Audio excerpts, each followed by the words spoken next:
that invests in BIPOC community and culture. We believe in a world where diversity is a source of strength, awareness normalizes challenging the status quo, wellness is a collective journey, and action means equitable investment of time and resources to historically underrepresented populations.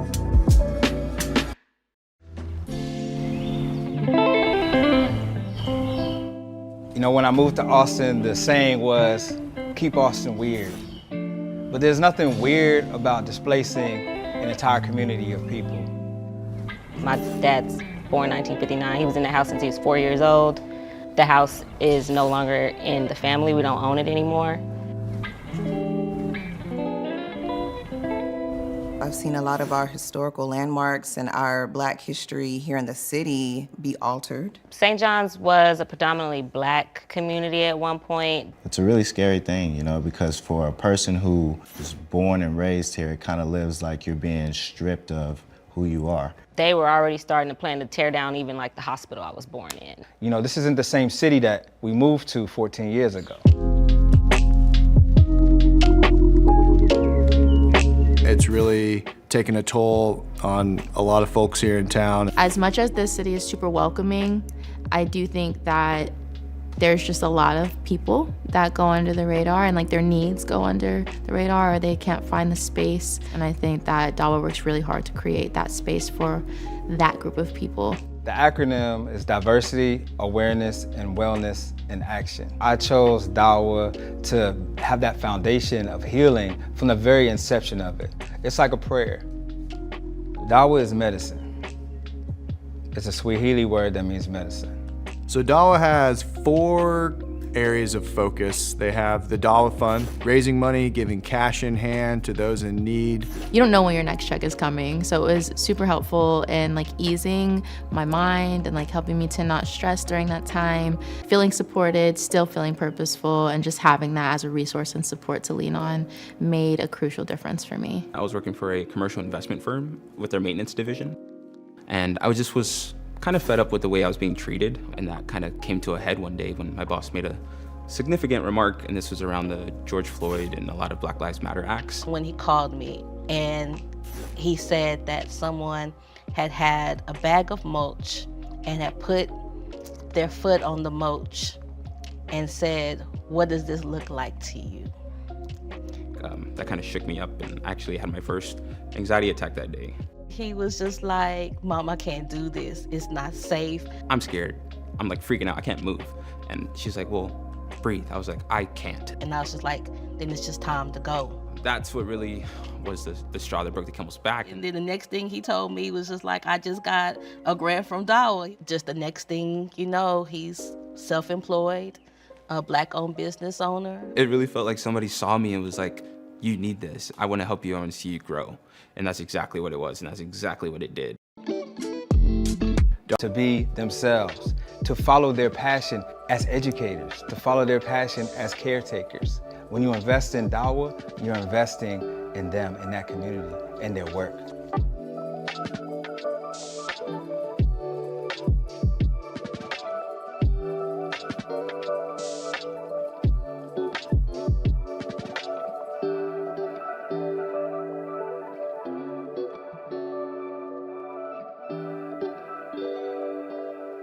All right, man, we are back at it with another edition of season 4 of the 2-Hour Lunch Break podcast, a podcast for Austin, from Austin. We're back at home base, DAWA Studios, downtown Austin, Texas. I'm Trotwood Zeus, one half of the 2-Hour Lunch Break, and I got my co-host. I am Saint, and we are here with a special guest in the building, hailing all the way from Portland, Oregon, Rudy Devino, founder of Devino. Yeah, I was comment. Why when you said Devino, and I was like, why do you say Devino? My bad. Bring us back in. You want to start over? Yeah. Okay. So once I introduce you, then you take it from I got you. Bet. All right. Can you memorize that and then look into the camera when you say it? Look into the camera? Yeah. I like it. All right. All right, go ahead. All right. All right, man, we are back at it with another edition of season 4 of the 2-Hour Lunch Break podcast, a podcast for Austin, from Austin. We're back at home base, DAWA Studios, downtown Austin, Texas. I'm Trotwood Zeus, one half of the 2-Hour Lunch Break, and I got my co-host. I am Saint, and we are here with a special guest. Shout out to Rudy Divino, one of the founding members of Color ATX, and helping with the collaborative effort of the art and design theme here in Austin, Texas, along with artistry, music, entertainment, and things of that nature. Welcome, Brother Rudy. How are you doing? I'm doing well. Thank you for the kind words on the introduction. Man. Oh man, we already know you out here popping. You know what I'm saying? You know what I'm saying? I'm just out here. I can't say what I am, but I'm out here. Gotcha. Man, let's go ahead and get started with your background, man. So Of Color, man, talk about that. So share with us a little bit just like the story behind the inception of Color and what inspired you to do it in Austin of all places. Okay. Well, I mean Austin because I was here. I've been in Austin. It'll be 13 years as of July 15th, so like last week. Okay. And so this was about 4 years ago, in so 13. So it was basically in the idea kind of started in 2018. I've been introduced to my current partner. my boy Steve Hatchett. He's out of Chicago. He was I was introduced to him at an event that Mike threw at Stinson's. That was over in University Park. Okay. And he was like, "Yo, Muhammad Mo from Young Black ATX. Yes. Yeah. He introduced me and Steve to each other at that event, and we just got cool and got to talking. And he was like, like back in Chicago, it's more of a like established art scene. Like I get to see people that are like us actually making art, doing things. Right. And you're not really seeing that here in Austin. And then around the same time, that same article was going around about how Austin was like the fastest growing city with a shrinking black population. Yeah. So that was initially what like sparked the idea of like, what can we do that's different, something else for people to take part of, consume, because like I'm sure we've had plenty of people we know, friends we know, it's like, yo, I can't do Austin, so I'm gonna move to Dallas, I'm gonna move to Houston, I'm gonna just leave the state entirely. 100%. And so it was just kind of from wanting to do something, because if everybody leaves, it's not going to change. So we had our first event at a Carnegie Gallery, is off of Cesar Chavez and Navasota, I believe. Okay. And in the first our first event, it was Shaka. He had some art in there. Me and Shaka go back from like music scene. Yeah, shout out Shaka and DAWA and Key and Mbele. My boy Tobar, my boy Chahari. But that we had done our first event and things had done better than we expected. And started working on other events, but the place that we were using, they had to renegotiate their lease, so we couldn't do that anymore. And then it was a matter of just like finding space to do it. Right. We had done a couple of things at Tillery Bar and Grill, but then pandemic happened, and it was just like, okay, you can't do nothing. Forking all of So about a year and a half later, my boy Tobar, Chris Tobar, he hit up Steve and was like, hey, I want to do something for Juneteenth. Things were starting to get close to like opening back up. Okay. And we was like, all right, well, shoot, let's do it. They wrote me in, and that was how Black Art Weekend initially got started. And so we did that, and it was like perfect because we were already, promoting it before they even announced that Juneteenth was a national holiday. Things were starting to open back up. And Native, which was like kind of the headquarters of where we had put it at, I'd worked a relationship that I had over there, and we were able to get it off. And then from that, it turned over into Latino Art Weekend, and we just kept doing it over and over a couple times. And then also with Asian American Pacific Islanders for a rituals event. Okay. And so that's essentially what's kind of got us like moving, or like, I suppose we're known in the scene. I don't fucking know, but people who know, and if not, you know, we got a better job to do to get known. Yeah. But it's platforms like this that will open that up. just something. So Right. like, you know, just trying to do something instead of just complaining about it. Right, you know? for sure. And like we found people who were, you know, really interested in what we were doing and saw the vision, and so they're on the board. And so now Of Color is a nonprofit. Nice. Okay. And so instead of just completely changing the LLC of Color into a nonprofit, it was just easier to start a brand new nonprofit and let them keep the name. Yeah. So Of Color is now that it's a nonprofit, it's going to have more of a focus on more community things and education. And the partners on the LLC side, me, Marisa Rivera, and Steve Hatchett, we stayed on the LLC side, and we opened up a gallery called OFC Creatives in downtown Austin on Colorado and Cesar Chavez. Nice, brother. Nice. Yeah. So it seems like OFC is, and just basically Of Color is a focus on basically underrepresented organizations and communities, right, in Austin. Yeah. So just tell us a little bit more about shining the light on some of the artists' careers and or life experiences that were really impactful to both Of Color and just helped, you know, move Of Color ATX into a more a larger spotlight.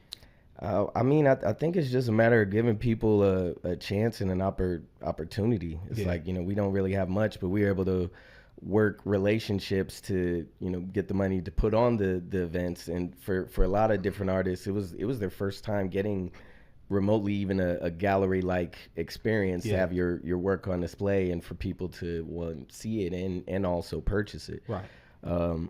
Also, just aside from just on the art side, we're looking at creativity or art as a whole. So like me, I come from the music side of things. And so like music is an art. There's photography, there's poetry. So like that's why we're going more with the creatives, because, you know, they're all different types of creatives. Got like it. shoot, if you do movies, film, like that takes a certain eye and also skill set to even make those things happen.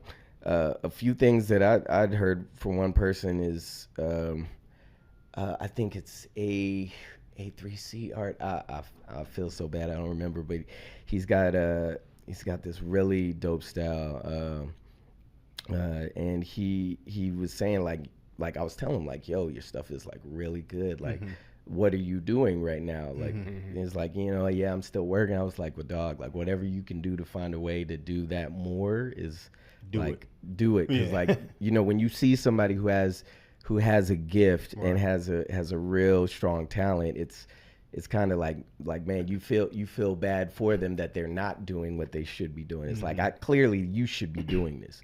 So like whatever we can do to just give more of that platform and that visibility for people, because, you know, we're out here and Austin tends to handpick certain artists or creatives, and those handpicked ones are amazing and great in their own light, but then there's still a lot of other talent that is here that you're not going to get the chance to, you know, really see them, you know, because, you know, so many artists are doing it themselves, and also it's even harder to live in Austin nowadays as a creative or trying to be a full-time creative. It's just whatever we can do to give them that space. And, you know, once you have a space and then people flourish, then they tell another person, and it goes from there. And then before you know it, you have an ecosystem. We're not quite there yet, but we're getting close to really establishing a strong network of both artists, creatives, and also other businesses and artistic businesses or organizations as well. So brick by brick. Okay. Man, let's talk about Latino Art Weekend, man. So I know it was a really significant milestone for Of Color. Could you walk us through like the experience and the response from the community and the artists that were involved? Oh man, Latino Art Weekend. That was a great, it was a big step. You know, us getting some, you know, television pub. It was something we had already had an idea to do, but it made sense for us to partner with someone that was in the Latino community. So we had known Monica Aldonado around town and just in general, and she had come to Black Art Weekend and really loved what we had done with that, and had wanted to collaborate, and it just seemed at the time like a good fit, and so that just shows what you can do when you have two different communities coming together, even though in a sense also like there are blacks who are Latinos, so there was kind of an intermingling of that as well, because so many, I'm sure there are many cases where there are some who are of a Latin or mestizo descent, but then they don't recognize their black side, or they aren't recognized for having their black side. So it was a beautiful thing. Like, I feel like all of our events at some point they're stressful because it was new things. So like Black Art Weekend, that was the first time we did that, and then we tried to do it again with Latino Art Weekend, but we did it even bigger, so that it being bigger and at several different locations had its own issues and problems, especially when it's your first time dealing with those issues and problems. But I can at least say it's just trial and error, so each time it gets easier, because it's like, okay, I know exactly what to do and what not to do, and then even still you'll find new things that you don't know what to do. But overall, I would say we've never had a situation where it's like the house is on fire. Right. So you mentioned Black Art Weekend. We just got a notification that 2024 Black Art Weekend will be coming. Right. What are some of the new elements? Oh, where'd you get that notification? We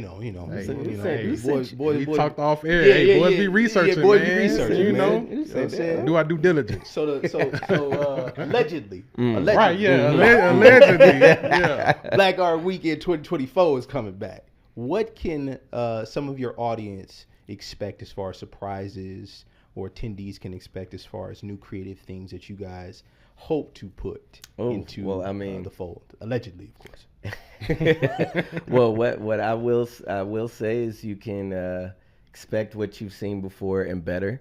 That's a year away, and right now the bigger events are more handled by the nonprofit, and so on the OFC creatives and the LLC side, we will be involved, but most of it might be more in an advisory and support role. So like there will be time because we're trying to give them those the keys, because the board that we currently haven't selected, like we believe in them, and they're great. So Nate Ward, Jason Chodo, Kat Saldana, and who am I missing? I'll think of it later. Don't get mad at me. But Hennessy White on you right now. You're right. But we're working it. We're working to see about at least being aside from advisors, also be working on the board. So right now there are no actual like solidified plans of like, oh, this is coming. But I mean we're going to do our best to always step it up another level from the previous year. We had wanted to do something this year, but it just didn't make sense given that the nonprofit had newly been founded. So that's still trying to find its legs and also get the clear separation with the public of like, okay, this is the nonprofit, and this is the gallery is something totally different, which is hard because typically, like you see me, you think, okay, of color, because I mean, 4 or so years, so it's a little hard to separate the founder from the organization itself, even though like I am that, and I'm always going to be involved some way to provide whatever I can to make sure that it succeeds, Right. even though I'm not going to be the one that's making the main decisions on Right, that side. right. Gotcha. So either way, whatever happens, I'm fully confident in our board and the ideas that they have and the things that they want to execute. So, Okay. hey, if you've been to it, you loved it, and so if you love that, then you're gonna love it again. Already, man. So Of Color has done a bunch of different, various art, fashion, music-related experiences, right? So share a particular event or collaboration that really stands out to you or had like a lasting impact. Oh, really stands out and had a lasting impact. That's a very good question, sir. They're all impactful. Okay. But hold on, no, I'm trying to. It's a good political answer. Right, yeah. You know what? Honestly, I'd have to say the first one, and the reason I say that is because there was a whole bunch of shit that happened with that. When it happened, I was in the hospital. Oh wow. Okay. So I had an issue with my appendix where essentially it was, I don't even know if it was burst, but the doctor said there really wasn't much for them to take out. So Oh wow. and it had been bothering me for 2 weeks, and I was just basically the Thursday night, which it was about to be Friday. I was just I'd been traveling. I was like, let me just go see what's up, because it's gonna keep bothering me. And they ran me through a scan. And they was like, look, either you've got a tumor or it's your appendix. Either way, you're going into surgery tomorrow morning. So I'm seeing all this happen, answering emails, Right, and having family and people around me just chill, sit your ass down. Yeah. But it still went off very well and did better than we could have expected. And I only can see it in video form or pictures or from what other people are saying. But the fact of what I hear from the first one and how much people loved it and how it affected it made me proud, because it was initially it was just 3 of us, and then Marissa, she wasn't part of Color, but she had initially was just yo, I see what you're trying to do, how can I help you? And so she helped us out with finding funding to make it happen. So it was just seeing how much we did with so little. It was scrappy. So the fact that we made that happen, and that's what was the springboard for everything else, even though I wasn't there. That still stands at the top for me. So yeah, the other ones, it's been all kinds of experiences that felt good in their own ways, but the first one is just that's the baby. So so yeah, That's first important. Black Art Weekend. Yeah. So as a nonprofit, the nonprofit side, right? How do you guys of color choose to support other organizations? And how do you guys choose to, even if you do partner with these community organizations, why? And if you could talk about maybe potentially discussing one of the favorite outcomes of a partnership that you've created or cultivated. Okay. So at least kind of in the murky side of it, going from the LLC to the nonprofit, we did get a partnership with NetSpend, and that was to provide scholarships for Black students at ACC. Awesome. So Okay. it was there were a couple things happening, and so we had to do some pivots, but right now we're working on that. And it was always something just thinking grandiose, man, okay, after we do this, eventually we want to do something that's more in the community, other than just hey, we're throwing a party or we're throwing an event. So it's always great when you make connections and meet with people, and the people that they work for or their connections see the value in what you're doing and want to support it. And so it just feels good to be in a position to help someone else, aside from, you know, taking the sponsorship money that we get and basically infuse it back into those communities. So like for, you know, any Black Art Weekend, Latino Art Weekend, rituals, we always make it a point that, all right, well, if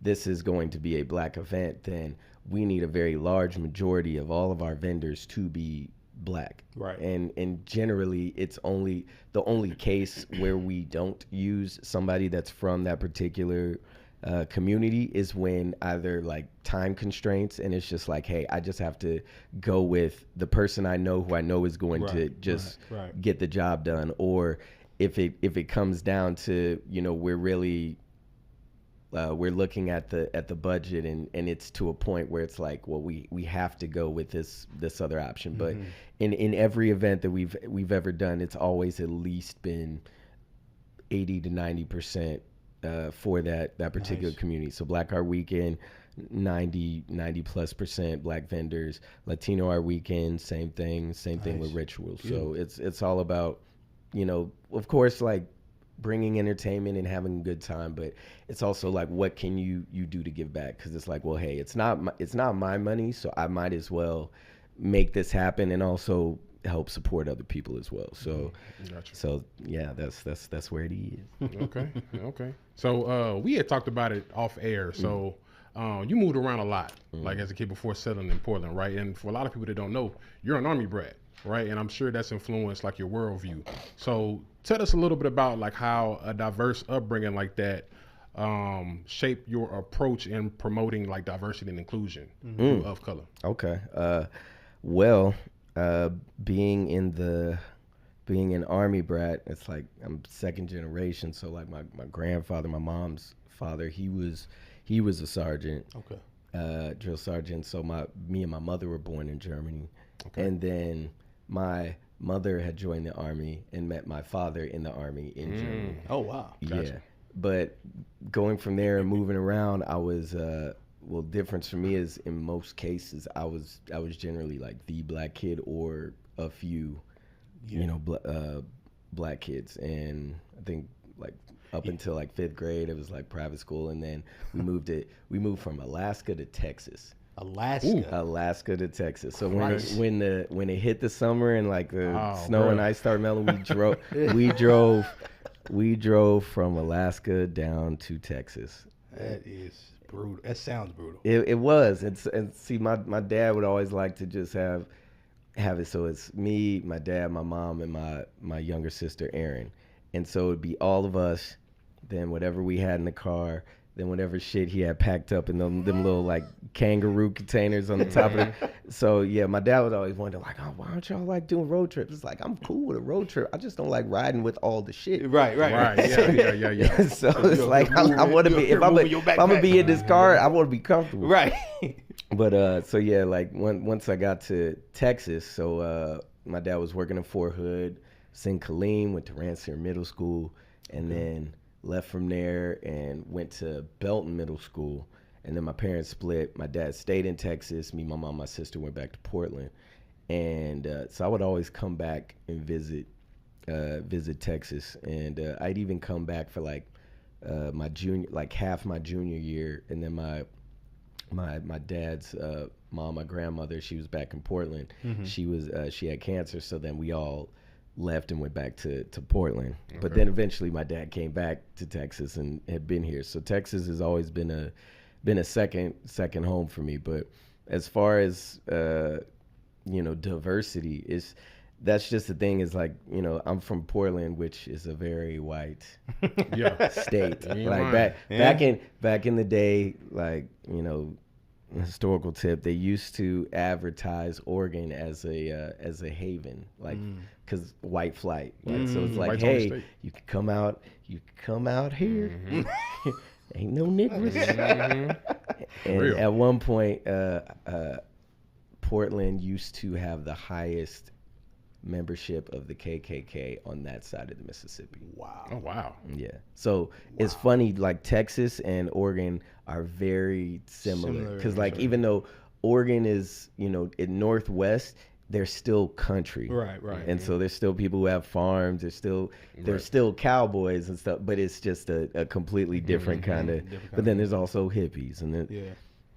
But just having to be that one person and always having to, move and maneuver through spaces.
move to the left.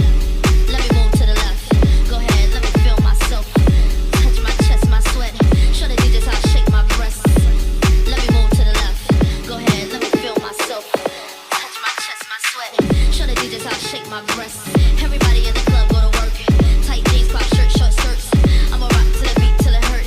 I'ma drop it on the street, yeah, you heard. Everybody in the club go to work. Tight jeans, pop shirt, short skirts. I'ma rock to the beat till it hurt. I'ma drop it on the street, yeah, you heard. Let me move to the left. Go ahead, let me feel myself. Touch my chest, my sweat. Show the DJs how I shake my breasts. Let me move to the left. Go ahead, let me feel myself. Touch my chest, my sweat. Show the DJs how I shake my breasts. Everybody in the club go to work. Tight jeans, pop shirt, short skirt.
already know who it is by now. It's Tiny the Vocalist from Real Music Group.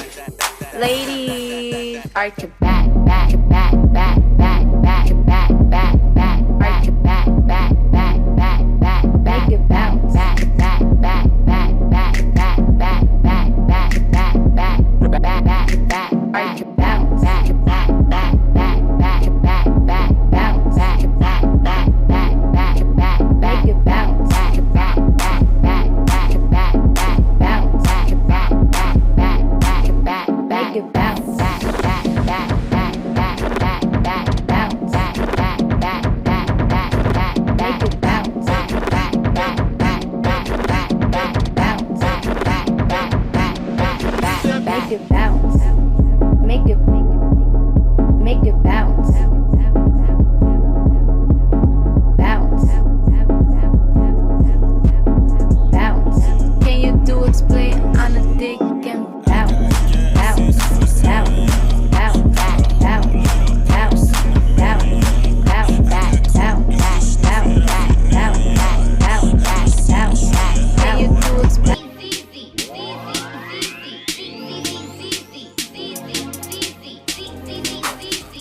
Gonna hit a bass track.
I have need for some of man's skills. This position may change.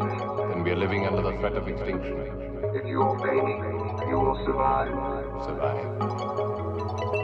I want to be free.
DAWA is a platform that invests in BIPOC community and culture. We believe in a world where diversity is a source of strength, awareness normalizes challenging the status quo, wellness is a collective journey, and action means equitable investment of time and resources to historically underrepresented populations.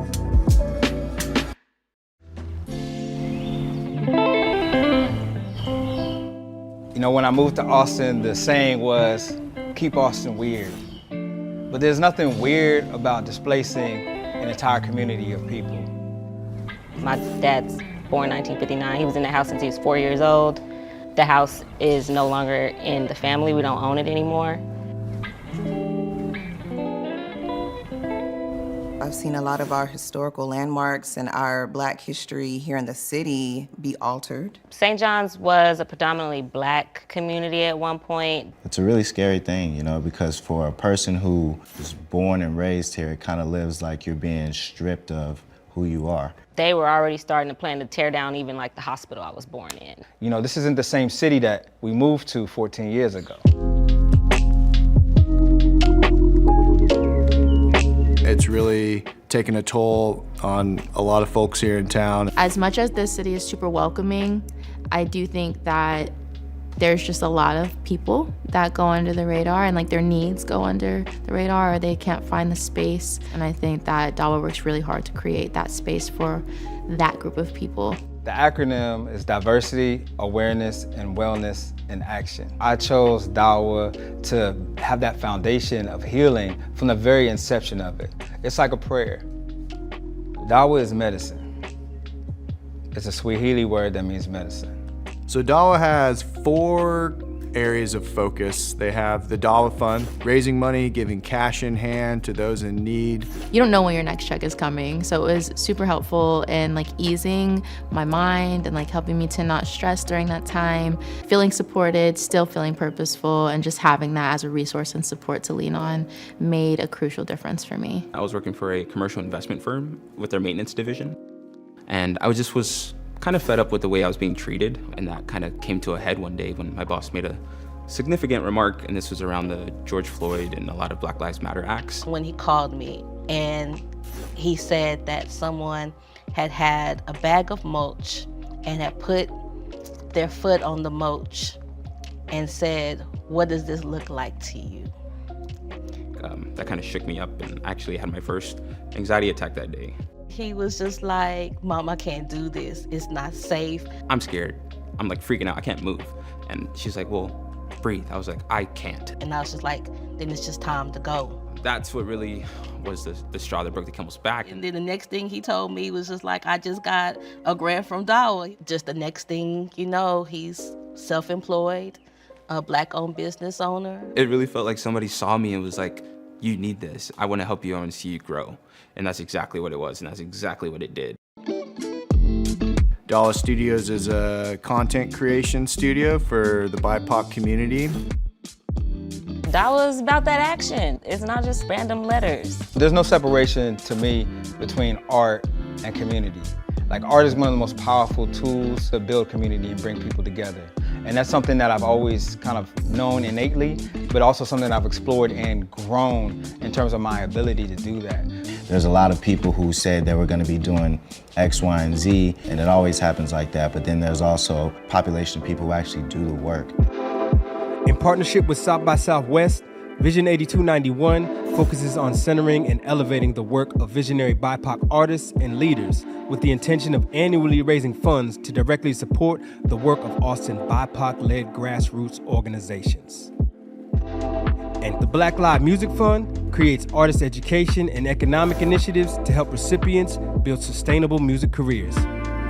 DAWA is out in the community providing something that's so positive, and it has healing mechanisms to it. When you have organizations like DAWA that fight against the grain, even on a level where Chaka's, downtown at City Hall, raising his voice in there and advocating for us. You need the people that do that. After working with DAWA, I had a true shift in my belief system in the way that nonprofits can be used for truly accomplishing and staying to what the mission, vision, and goal is that is set out. What it looks like right now is that we distributed almost $300,000 to the community in 5 years, including $32,000 during the winter storm.